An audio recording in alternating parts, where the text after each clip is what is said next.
Hey everybody, thanks for listening to Preacher in the Hat. This is the girls part 2. Hope you enjoy. Being humble enough to say you were wrong and how you handle it. Like Dad's always said, it feels easier to say, I'm sorry, instead of, I was wrong. I handled that wrong, Getting specific. Yes, specific about it. Right. No, and something else that we had kind of touched on when we were discussing about this earlier was that I feel like Mom and Dad were trailblazers with... Oh. Just get the Zoom ready, Chris. When I mentioned... You were going to say... like a spiritual Daniel Boone. No. She didn't want to steal your I line, wasn't gonna Derek. say that.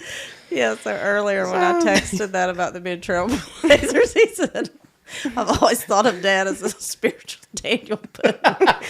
Coonskin hat and all. Yeah, definitely with the Hey, hat. that's definitely the next hat he needs. Definitely with the hat. Yeah. Definitely the next hat up No, in here. I'm out. One of y'all come back. I mean, for I'm that glad I don't episode. have to be, after hearing that, I'm glad I don't have to be in school and learn about Daniel Boone. Anyway, that is like it's over. Yeah. Anytime I hear that name from here until infinity.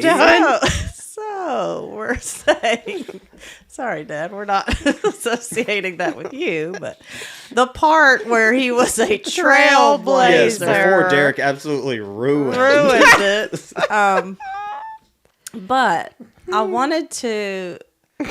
Daniel Boone was a pioneer. Okay. Why? One of America's first folk heroes. All right. So, in an earlier podcast, when Dad was honoring his dad, because his dad was a very godly man, loved him very much, and Dad was not complaining about this, but he was saying how when he brought a struggle to his dad one time, that his dad kind of responded with, he was really tired that night, and he kind of responded with, well, son, I'm sorry, I can't help you with that. And it was I think it was like a spiritual, or it's just a really deep issue that he was struggling with. And so I just see him as a trailblazer because he didn't see this growing up, but it wasn't good enough for him after counseling people on death row and working with people throughout the church. It wasn't good enough for him to just say, sorry, I can't help you with that. He went and found tools and biblical practical application for spiritual warfare, for Freedom in Christ. Yeah, freedom in Christ, relational prayer, talking with God, hearing him answer you, and so he has never said to me, and probably to all of us, I can't help you with that. No. He might have been at a loss, like as a human, but he knew he could take us to Jesus. And he knew, I'm sure Grandpa knew that as well, but Dad trailblazed to find the tools to do that himself and to teach others how to do that. And when my husband and I were considering adoption, they were saying all this stuff, adopting a child from foster care. They're like, they might burn down your house and do all this stuff. I'm like, oh my goodness. But which could be any child. But Jeremy and I my husband were talking one night. We're like, this is fine. Every child is going to have issues. I have issues. You do. And we go to Jesus with them. We feel like we have the tools because of how Mom and Dad lived and what they taught us.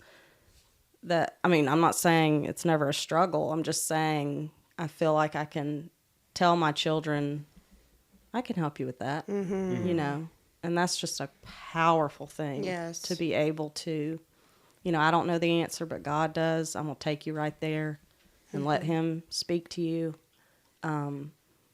It's just a treasure.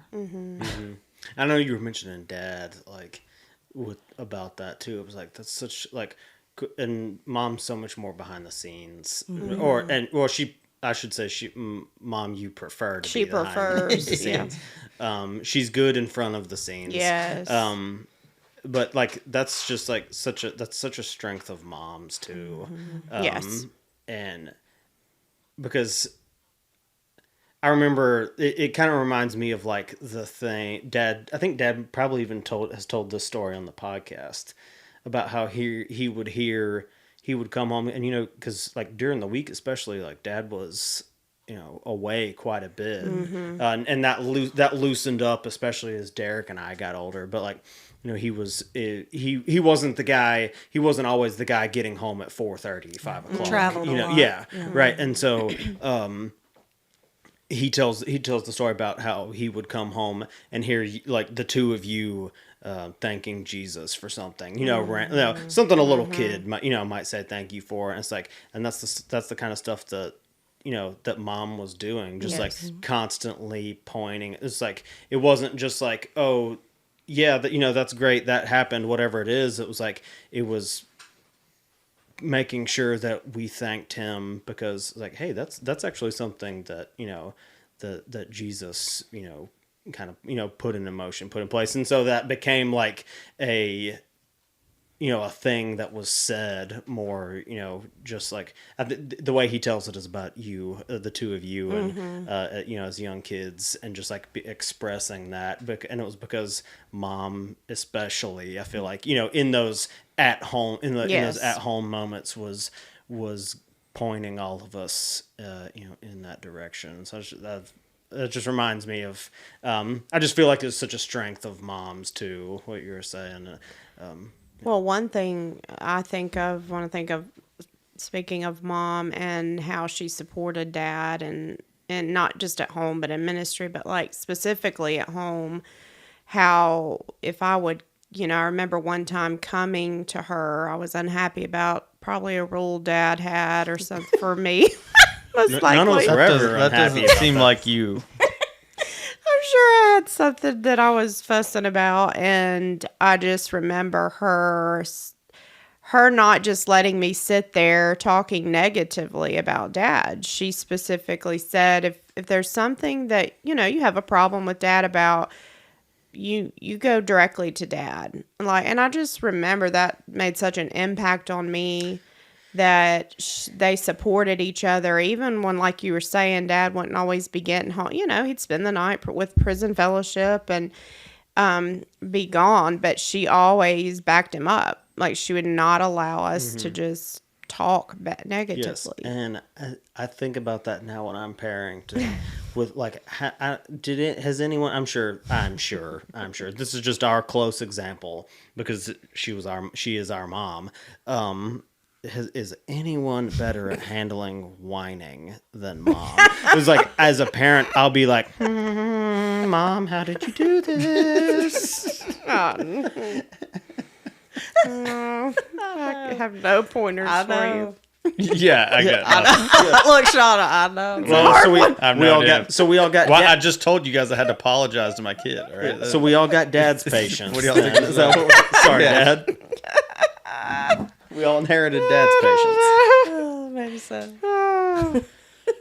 I think it's harder. I'll say this for daddies and husbands than what I don't know. Do you think that's true? I mean, I don't like whining, but I don't feel like.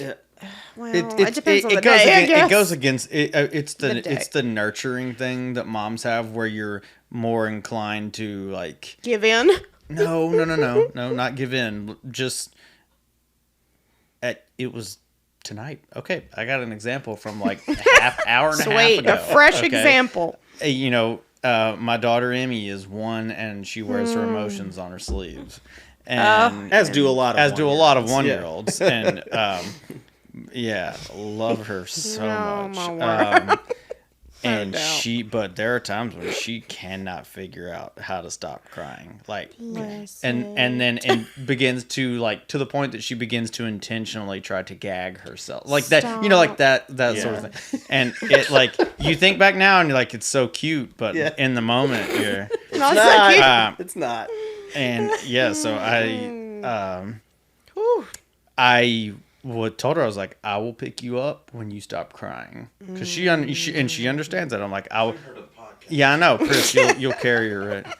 But and Catherine is much more inclined to pick her up. Let's talk. Talk through this a yeah. little bit. Let's settle down. Yes. Let's stuff. And me. So that's the nurturing side. And for me, I'm thinking about like, you have to figure out ways to do this for yourself, like, and she's 1.5. You don't take it to the extreme. I'm not abandoning her or anything like that. But I think that's more or less the difference, where it's the approach. The moms are just more likely to be like, let's talk through this, and let's settle down, let's talk, that sort of thing. Whereas I'm like, you're gonna have to figure out how to get work through this. It's a good balance. It's a good balance.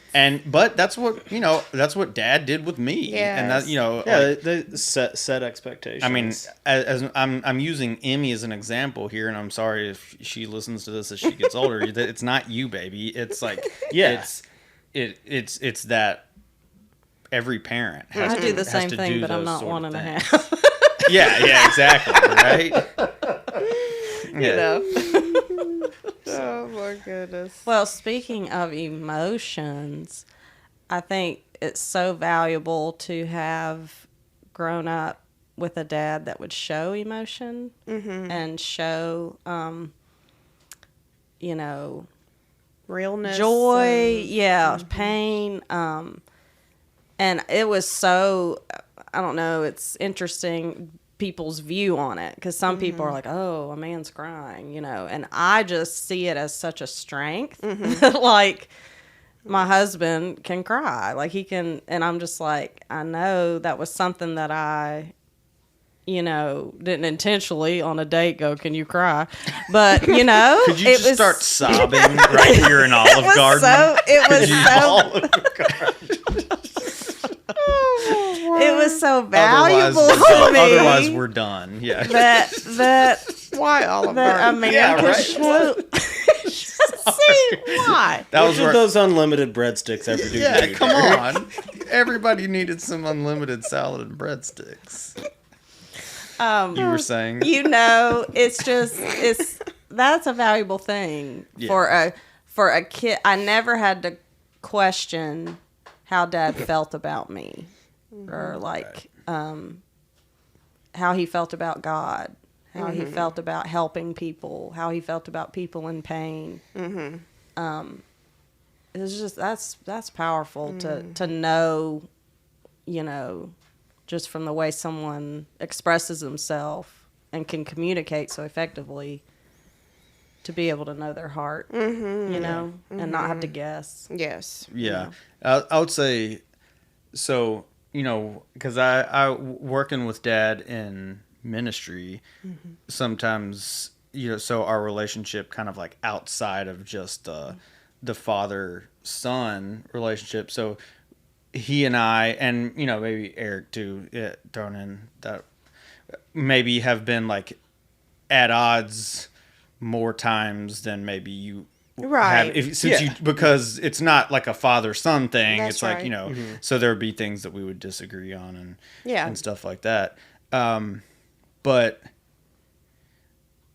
seeing through like the imperfections of my father and talking with a perfect heavenly Father, Yes. I knew he was talking with the same perfect heavenly Father. So like, even through our disagreements, or however we may have been at odds, like, to me, knowing that I saw that in him, I saw how he handled conflict with other people, like, and he was taking stuff to Jesus. And I know that, so even when I was at odds with my dad, I know he was taking it to Jesus and I was taking it to Jesus. And to me, that made such a difference when I stepped back and like realized that, and really thought about,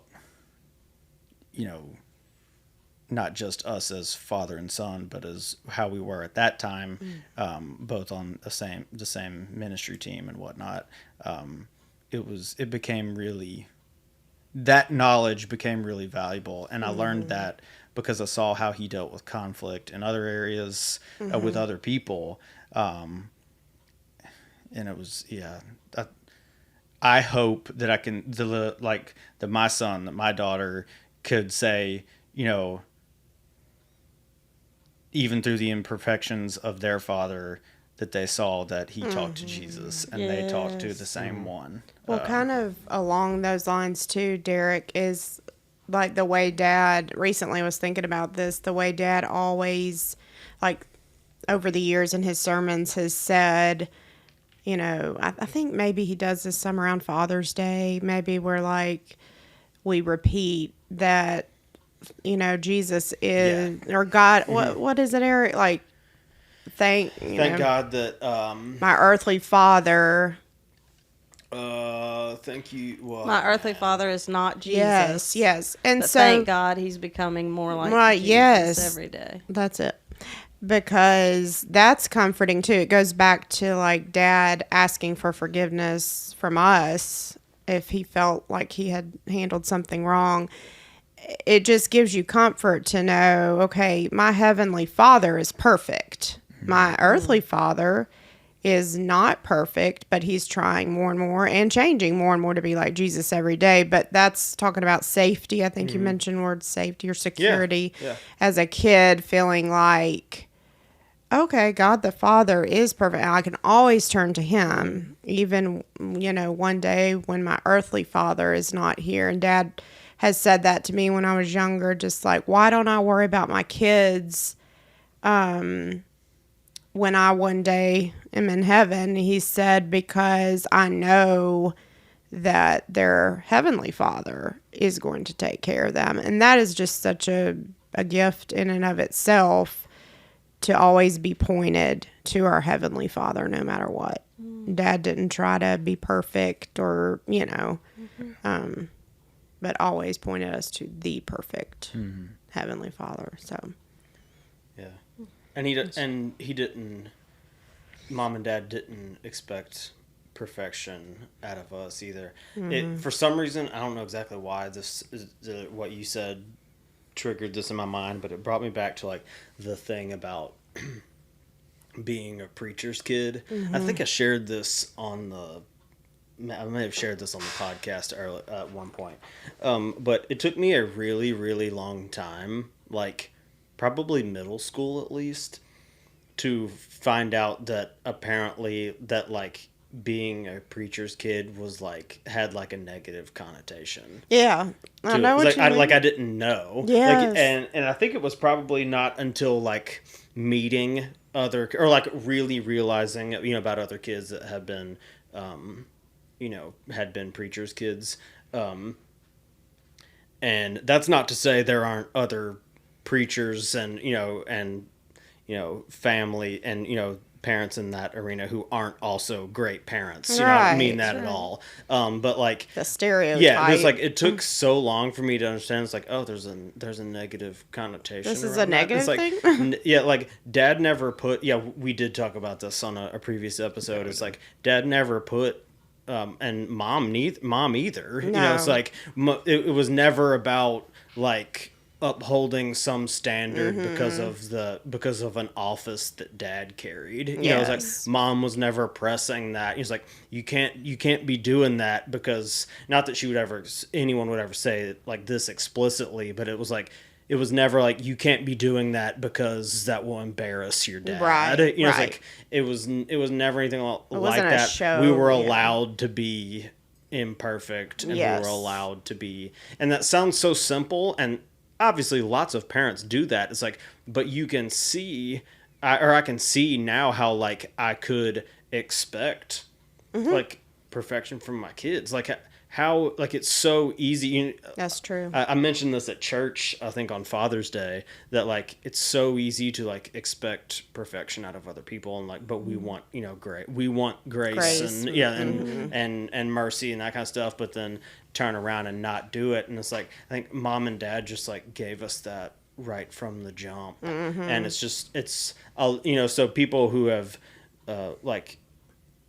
who have such wonderful like memories and experiences with their parents, like I guarantee you, if you think back on your mom and dad,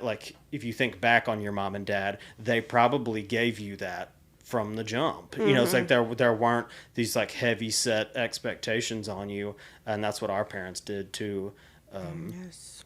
So yeah, I don't know why that triggered Yeah. that, but like it's just always struck me funny, like about the preacher's kid thing, because there was always such a, like, as I got older and even now, like even as a grown adult, if you mention it to people, it's like, Yeah. you know, like, oh, you must have done, you know, Dot, like dot, dot. collapsed under that pressure and gone wild at some point. You know, it's like, well, there really wasn't like any pressure. The worst part was how long you stuck around places after he I was preached. gonna say that's the worst. That was the worst part about Dad being a preacher. It wasn't anything else. It was how long we stayed places. See, I'm We a are wasn't even how many- still here. It wasn't even how many places we went. Yeah, like no. he didn't drag us everywhere. Like No. they didn't drag us everywhere. But man, when we went somewhere, we went somewhere. I loved it. I talked too much, so I just was talking to people. Y'all must have been pouting in the corner. Yep, sure enough. Yep, Admission yeah. time. I'll own that. I will own it. I was ready to go. Oh, as you were talking, I was like starting to cry because When Dad's listening to this, he was crying while I was talking. I can go. Okay. Chris, if you want to put a Okay. camera on Dad while he watches this episode, Yes. you get all the tears you're looking for. Go ahead, Tonya. something I pray about in my parenting is let me keep the main thing the main Yeah. thing. Yeah. And they did that. So, like, you can get so caught. I mean, I have a set of 19-year-olds and a set of 8-year-olds. You can get so caught up in daily life, daily discipline, just whatever it is, that, you know, it becomes more about like me correcting something that is important, you know, but it's not about their relationship with God, you know, and it's like, I want to do that. I pray that I can, you know, keep the main thing the main thing. And they did. Mom and Dad cared about our heart. They cared if we followed Jesus, and other stuff was important too. Yeah. But not as important as that. Right. I think about that's definitely something that I learned from Mom and Dad. Michaela and I were talking one time about, you know, just we have a 4-year-old and a 2-year-old, and you know, over like the last 4 years, you know, whatever, toddler tantrums, you know, that kind of thing. Bad tones, bad mouth, you know, whatever.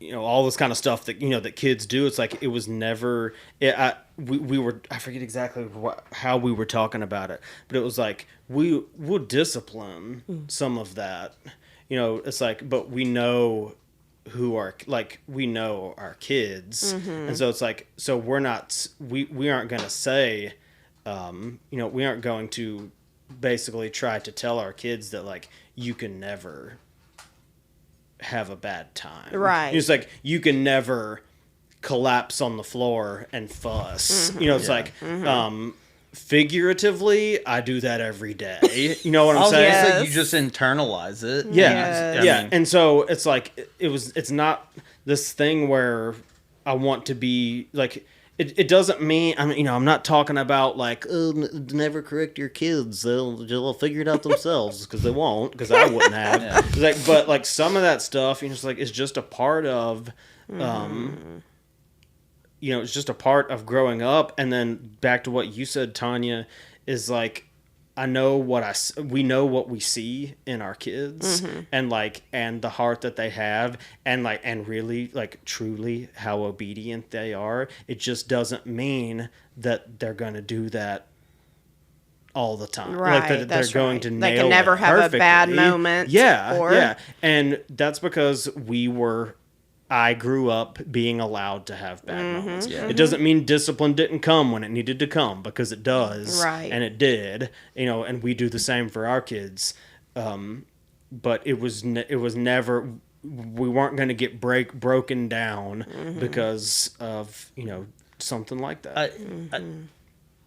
It helps for me. It's the discipline has almost been a reminder for myself. Like it seems so weird, but if you can use it to as a reminder for yourself, like when I'm disciplining my son for how he acted out in anger, like what you said, I probably did that today. I probably acted out in anger, but it was really just like in my mind when something happened at work or something like that. And you can think about like how you know you're still making the same mistakes that you're trying to coach out of your kids. Yes. But it's so much as like how you respond to it, and then obviously coming back to God and and His mercy and what He does for us, but pointing them to that is so important. And that has been just a wonderful reminder to me in those moments where I'm trying to where we're correcting. I can also be like, by the way, you're going to have an opportunity to live out this advice that you're giving your kid. Yeah, right. In the same way to when I ask him at night, when I ask my son at night what we want to pray for, like, it's always such awesome reminders of things that I need. Like, he's like, he said last night, I said, Isaac, what do you want to pray for? What do you want me to pray for? Because he always wants me to say the prayer. And because I try to get him to do it, but he's like, no, Dad, I want you to do it. And I was like, what do you want me to pray for? And he's like, just thank God that we get to love Him. And I was like, Oh, they always bring God. it back. I know. I'm like, okay, son. Dear God, thank you for Isaac. And we get to love you. And you're just like muscles.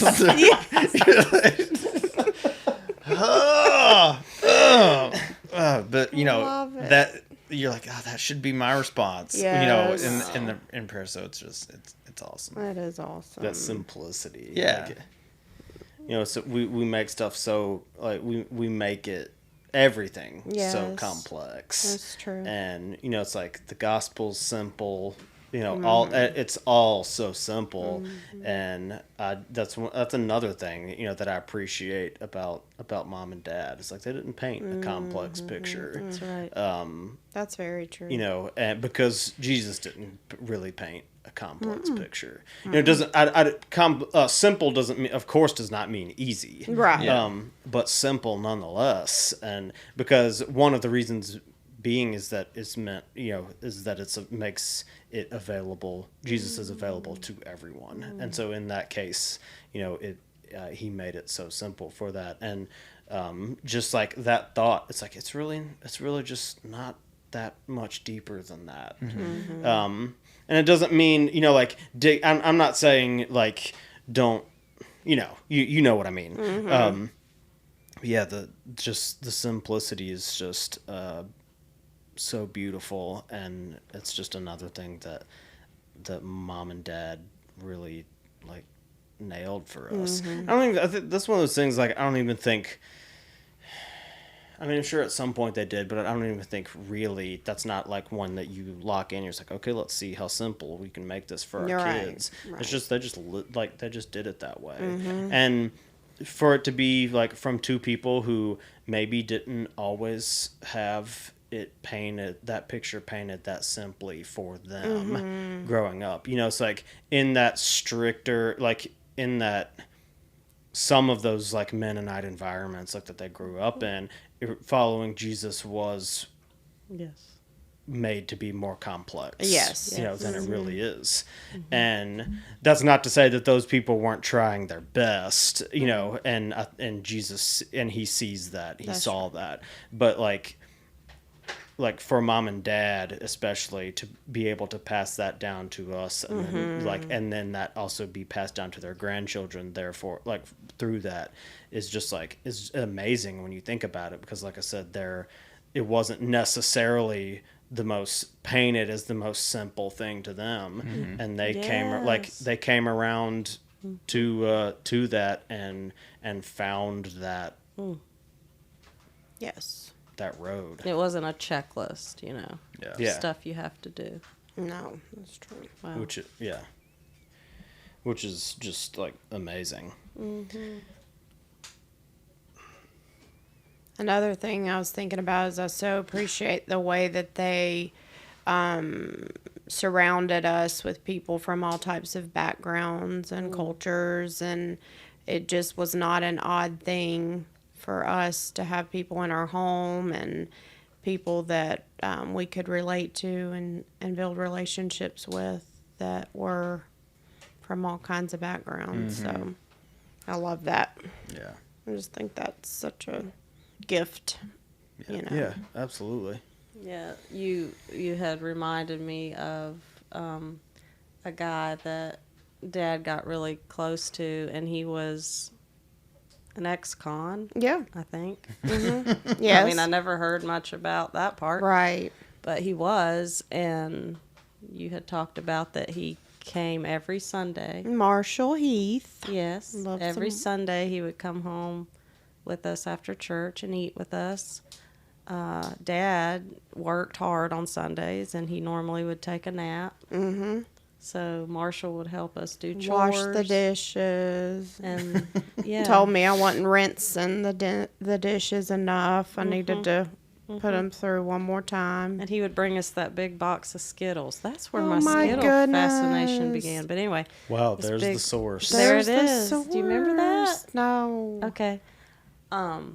Yeah, but it's like I am more at home around genuine people that Been through something. been Yeah. through something, and that's where I'm more comfortable. But I don't know that just happens. And Dad put us in those places where we got to meet people that have been through things and could teach us something. Yes. You know, Yeah. and Through what they overcame and, were freed from. right. And it's like with my kids too, I will look for ways that I want to be careful. You know, I'm not trying to make my kids uncomfortable, but in some respects I am, you know, where they're around people that are hurting or like in the hospital or Yeah. suffering in some way, because it's like I want them to, you know, to be exposed to that. Yes. Mom and Dad made sure we were exposed to that, and then when we're around it now, it's not. Uncomfortable. Yeah. Or, yeah. It's like that's where, you know, it's very much now that is my comfort zone. I would rather be around that than someone that has it Well, all if you together. think about it, I mean, that's where Jesus was when he was on Yes. earth, is around the people that others were uncomfortable Yes. with. Or, so I just think that's such a valuable gift that they left, that they gave us, is just being in potentially uncomfortable situations with people that aren't always cleaned up nicely. And finding the treasure. And that's right. There's that treasure there. Well, I know when Dad gave us the request, not even a request, really, the directive to have this episode, he did not plan on us to talk about, spend a lot of this time talking about Mom and Dad. So But too bad. We did it anyways, and so it's been a blast. And so for Derek and Shana and Tonya, Chris behind the cameras, Yeah, Chris. Mom and Dad, our awesome parents. This has been an episode of Preacher in the Hat, and we will see you next time.